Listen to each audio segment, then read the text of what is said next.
வணக்கம். இந்த வீடியோவில் யூனிட்டி பானில் பர்ச்சேஸ் பண்ண ஜெப்டோ வவுச்சரை பயன்படுத்தி எப்படி ஜெப்டோ ஆப்பில் பொருள் வாங்குறதுன்னு பார்ப்போம்.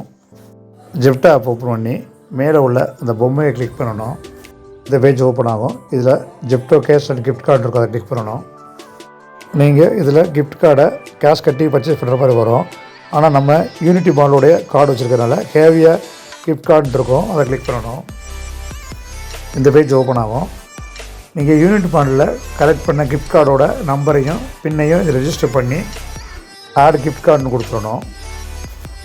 இப்போ ஜெப்டோவில் 1 லிட்டர் கோல்டு வின்னர் நம்ம பர்ச்சேஸ் பண்ணுறோம். இதோட காஸ்ட் வந்து 157 ரூபா. நம்ம ஜெப்டோவில் யூனிட்டி பாண்டோட கூப்பன் போட்டதுனால ஜெப்டோ கேஷ் 100 ரூபா இங்கே ஆட் ஆகிருக்கு. இப்போ இந்த ரூபாயை கழிச்சிட்டு நம்ம 57 ரூபா மட்டும் பேமெண்ட் கட்டி ஜெப்டோவிலேருந்து 1 லிட்டர் கோல்டு வின்னர் வாங்கிட்டோம். இதே மாதிரி யூனிட்டி பாண்டில் இருக்கிற 300க்கும் மேற்பட்ட பிராண்டட் ஸ்டோர்களோட வவுச்சரை உங்கள் வருமானத்தை கொண்டு பர்ச்சேஸ் செய்து பயன்படுத்தி கொள்ளலாம். நன்றி.